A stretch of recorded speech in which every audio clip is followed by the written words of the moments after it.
আসসালামু আলাইকুম প্রিয় দর্শক, রিপন মিয়ারে নিয়ে কিছু কি বলা যাবে? বলার কি সুযোগ আছে?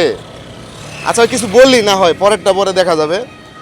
রিপন মিয়া এই লোকটারে চিনে না বাংলাদেশের এমন কোনো মানুষ নাই। হ্যাঁ, বাংলাদেশের প্রত্যেকটা মানুষের চোখে সে ছিল একজন অনেস্ট মানুষ। হ্যাঁ, যেই মানুষটাকে মানুষ অনুকরণ করত। অনেকেই বলতো যে রিপন মিয়ার মতো একটা জীবন যদি আমার হইতো, হ্যাঁ, যেই জীবনে থাকবে না কোনো দুঃখ কষ্ট টেনশন, খালি ঘোরাফেরা করব, আনন্দ করব, চিল করব। বাট আজকে কেন এই রিপন মিয়ারে নিয়ে এত সমালোচনা? আজকে সেই বিষয়টা নিয়ে আলাপ করব। প্রথমে আপনাদেরকে যে কথাটা বলতে চাই সেটা হচ্ছে, এই রিপন মিয়ার যাত্রা কিন্তু আজকে থেকে শুরু না। আমরা যদি বলি 2016 সাল থেকে রিপন মিয়ার যাত্রা শুরু, তখন তার নিয়ে অনেকে ট্রল করতো। হ্যাঁ, hi friend, I am Ripon video, হ্যান ত্যান। এখন আমি আপনাদেরকে যে কথাটা বলতে চাই, এই যে আজকে যেই বিষয়টা নিয়ে এত ট্রল করতেছেন এই মানুষটারে, যে এই লোকটা তার পরিবারে দেখে না, তার বউরে বউ বলে পরিচয় দেয় না, তারপর তার মা বাপের খোঁজ খবর নেয় না, এই ঘটনাটা আসলে কতটুকু সত্য? হ্যাঁ দর্শক, আমরা যদি বাস্তবতা মাইনা নেই তাইলে এটাই সত্য। কারণ কোনো বাবা মা তার সন্তানের নামে এই ধরনের ব্লেম দিতে পারে না যে আমার সন্তান আমাদেরকে দেখে না বা আমাদের খোঁজ খবর নেয় না।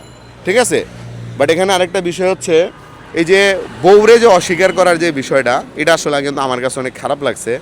যে বউ তো বউই, সে নিজেই একটা ভিডিও মানে ইন্টারভিউ প্রোগ্রামে বলছিল এটাই বউ, এটাই বন্ধু, এটাই সব, বউরে বউ ভাবলে চলবে না। আজকে সেই মানুষটা কেন মানে বউরে বউ বইলে স্বীকার করলো না? হ্যাঁ, সাংবাদিক যখন তারা জিজ্ঞেস করলো যে ওইটা কি আপনার বউ না, আপনার কি দুইটা সন্তান নাই? কয় না, ওটা তো আমার বউ না, ওটা আমার ভাবি লাগে। তো সাংবাদিক আবার জিজ্ঞেস করছিল তাহলে কি আপনি এতদিন ভাবির নিয়ে সংসার করতেছেন? তো ওই প্রশ্নের উত্তরে সে আর কোনো কিছু বলে নাই। তো এখন আমি আসলে বলতে চাই যে প্রত্যেকটা দোষ কি, সব দোষ কি রিপন মিয়ার? বা রিপন মিয়া কিন্তু প্রকৃতপক্ষে কি দোষী? নো, রিপন মিয়ার দোষ না, দোষ হলো ভাই আমাদের। ওই লোকটার মতো জীবনযাপন করতেছে, ওই লোকটার মতো চলতেছে, তার আমরা চলতে দেই। হ্যাঁ, এদিকে আসো, এদিকে বৈশা বৈশা কথা বলি। ওই লোকটারে আমরা তার মতো করে চলতে দেই। আমরা কেন কোন দুঃখে তার নিয়ে সমালোচনা করতে যাব? আমাদের কি দরকার? আমাদের তো দরকার নাই হ্যাঁ বাপ মারে খাউন দেয় না না দেয় এই বিষয়গুলো নিয়ে সোশ্যাল মিডিয়াতে ট্রল করার।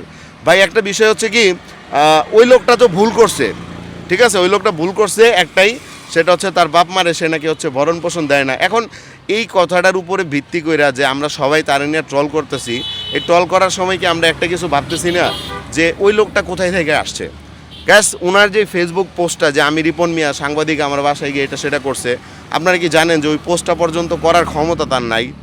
ঠিক আছে, ওই পোস্টটা পর্যন্ত তার ম্যানেজারের করা। আপনারা অনেকে জানেনও না হয়তো যে এই যে ফেসবুকে যে রিপন মিয়ার যে ভিডিওগুলো দেখেন, রিপন মিয়া জাস্ট শুধুমাত্র অভিনেতা একজন, সে কথা বলে, ডায়লগ দেয়, ঠিক আছে, বাট বাকি সব কিছু কিন্তু তার যেই লোকজন আছে অর্থাৎ